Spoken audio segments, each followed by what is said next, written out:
श्री स्वामी समर्थ.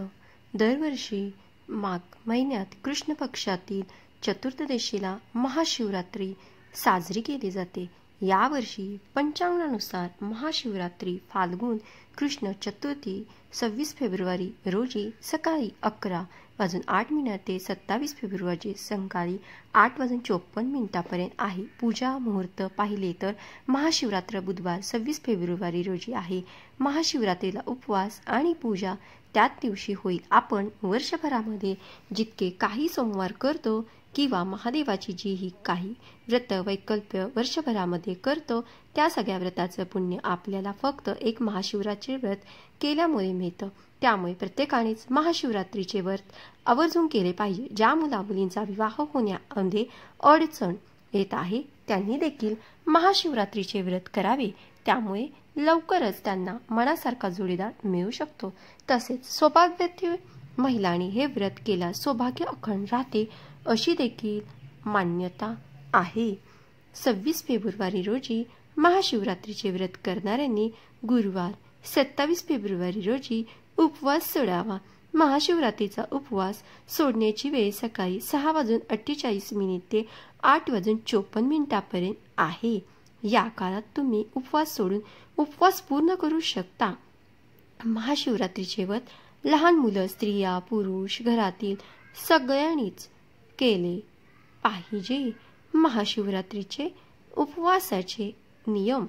1. महाशिवरात्री उपवासाच्या दिवशी सकाळी लवकर उठून पाण्यात काळे तीळ टाकून आंघोळ करावी. शक्य असल्यास गंगा स्नान करावे किंवा आंघोळीच्या पाण्यात गंगाजल मिक्स करून देखील तुम्ही आंघोळ करू शकता.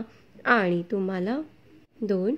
उपवासाचे इच्छित फळ मिळवण्यासाठी उपवासाच्या दिवशी शक्यतो फलाहार करून उपवास पकडावा. परंतु ज्यांना काही कारणास्तव फलाहार वस्त्र उपवास करायचा नसेल तर ते फराळ करू शकतात. पण पांढरे मीठ वापरण्याऐवजी सेंद्रिय मीठ वापरावे असे म्हटले जाते. शेवटी उपवास हा आपला श्रद्धा आणि भक्तीवर असतो. तुम्ही फलाहार करून उपवास करा किंवा फराळ करून फक्त मनोभावने करा. मनातील इच्छा भगवान शिवशंकर नक्कीच पूर्ण करतील. 3. कांदा, लसूण, मांसाहार, दारू यासारखे तामसिक पदार्थाचे उपवासाच्या दिवशी सेवन टाळावे. उपवास करायचा असेल तरी देखील आणि जे उपवास करत नसतील त्यांनी देखील किमान शिवरात्रीच्या दिवशी या पदार्थाचे सेवन करू नका. 4. उपवासाच्या दिवशी दिवसभर भगवान शिवांची मनोमने आराधना करावी.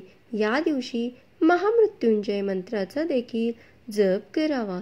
यामुळे आयुष्यातील दुःख संकटे नष्ट होतात. 5. व्रताच्या दिवशी दिवसाला झोपू नये. शास्त्रानुसार दिवसाला झोपल्याने आपल्याला व्रताचे पूर्ण फळ मिळत नाही. पण ज्यांना काही शारीरिक त्रास असतील ते झोपू शकतात. 6. महाशिवरात्रीचे व्रत. काही जण निर्जला म्हणजेच काही न खाता पिता किंवा केवळ पाण्यावर, काही जण फलाहार तर काही फराळ करून करतात.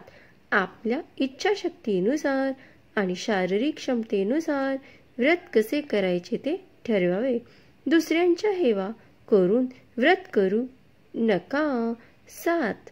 जर फराळ करून व्रत करत असाल तर साध्या मिठाऐवजी सेंद्रिय मिठाचा उपयोग नक्कीच तुम्ही करा.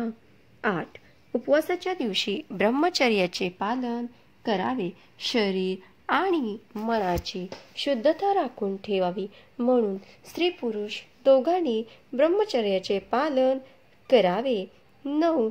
उपवासाच्या दिवशी कोणाशी भांडण तंटा करू नये किंवा निंदा करू नये. खोटे बोलून दुसऱ्याचे मन दुखवू नये. आपले आचरण किंवा सात्विक ठेवावे. 10. शिवपुराणात महाशिवरात्रीच्या दिवशी रात्री जागरण करण्याला अतिशय महत्त्व सांगितले आहे. काही ठिकाणी रात्री जागरण करून भगवान शिवांची पूजा मंत्र जप केला जातो. यामुळे व्रताचे फळ दुप्पट मिळते. अशी मान्यता आहे. ते केवळ आपल्या श्रद्धेवर अवलंबून असते. 11. उपवासाच्या दुसऱ्या दिवशी सकाळी व्रत सोडावे. आणि 12. ज्या स्त्रियाने मासिक पाळी असेल त्याने व्रत करा, केवळ पूजा करू नये. मनापासून श्रद्धेने व्रत केल्यास पूजा न करता देखील तुम्हाला व्रताचे पूर्ण फळ मिळेल. 13. गरोदर आणि स्तनपान करणाऱ्या स्त्रियांनी शक्य असेल तर उपवास करावा, नाहीतर केवळ भगवान शंकराची पूजा विधी आणि मंत्रजाप केला तरी देखील चालेल. 14. महाशिवरात्रीला काही ठिकाणी भगर हा पदार्थ खाल्ला जातो, पण काही भागामध्ये अशी मान्यता आहे की सोमवारच्या उपवासाला भगर खाऊ नये. आमच्याकडे देखील सोमवार आणि महाशिवरात्रीच्या उपवासाला भगर खाल्ली जात नाही. तुम्ही देखील महाशिवरात्रीला भगर खाऊ नका, परंतु तुमच्याकडे खात असेल तर तुम्ही खाऊ शकता. 15. शक्यतो सोमवारी किंवा महाशिवरात्रीला स्त्रियांनी केस धुवू नये. धुवायचे असतील तर आधीच्या दिवशी धुवावे. 16. यश, समृद्धी, शांती आणि आनंद मिळवण्यासाठी भगवान शिवाला बेलपत्र, धतुराचे फूल, फळ, कच्चे तांदूळ, दूध, दही, चंदन, तूप, पाणी, भांग, ऊस अर्पण करावे.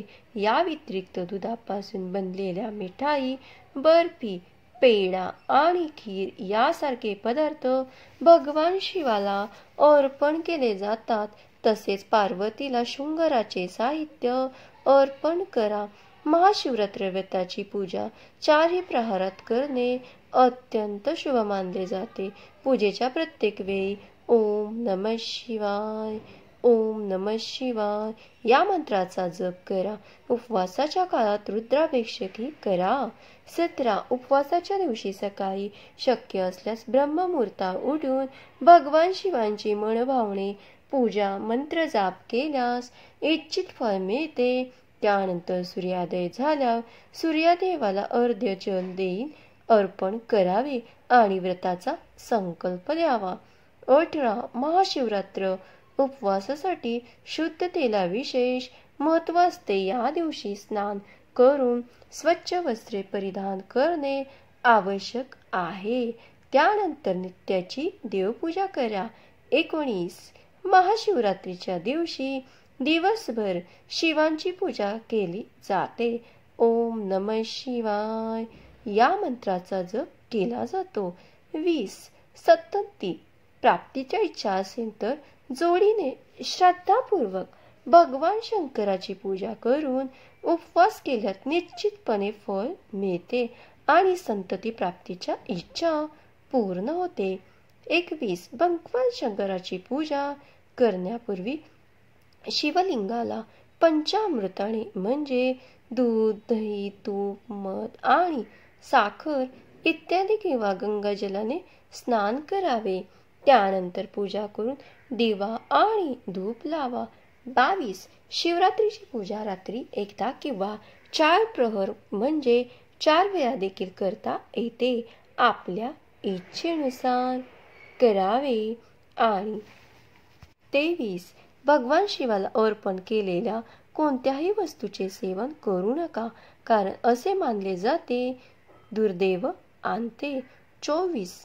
केवडा आणि चंपासारखी फुले अर्पण करू नका, कारण त्यांना भगवान शिवाने शाप दिला आहे अशी पूर्वीपासून म्हटलेली मान्यता आहे. 25. या पूजेदरम्यान भाविकांनी कधीही कुंकेचा तिलक लावू नये, त्याऐवजी चंदनाचा तिलक प्राधान्य द्यावे. 26. उपवास हा श्रद्धेसाठी केला जातो, त्यामुळे शरीराला अतिरिक्त त्रास देऊन उपवास करू नका. जे तुम्हाला शक्य होईल आणि जे जमेल त्यानुसार उपवास करा. 27. उपवास करणाऱ्या भाविकांनी तांदूळ, डाळी आणि गहू यापासून बनलेले पदार्थ खाणे टाळावे. 28. पूजा करताना शिवलिंगाला नारळ पाणी अर्पण करू नये. चुकूनही भोलेनाथांना तुळशीचे पान अर्पण करू नयेत. 29. पूजेत शेंदूर आणि हळद लावणे टाळावे. 30. मधुमेह, उच्च रक्त किंवा इतर वैद्यकीय समस्यांसारखे आरोग्यविषयक समस्या असलेल्या व्यक्तींनी उपवास करण्यापूर्वी डॉक्टरांना सल्ला विचारावा. हा व्हिडिओ तुम्हाला आवडला असेल तर इतरांसोबत देखील शेअर करा आणि लाईक करा. आणि असेच नवनवीन माहिती व्हिडिओ ऐकण्यासाठी चॅनेलवर नवीन असाल तर चॅनेलला नक्कीच सबस्क्राईब करा. व्हिडिओ शेवटपर्यंत ऐकल्याबद्दल धन्यवाद. श्री स्वामी समर्थ.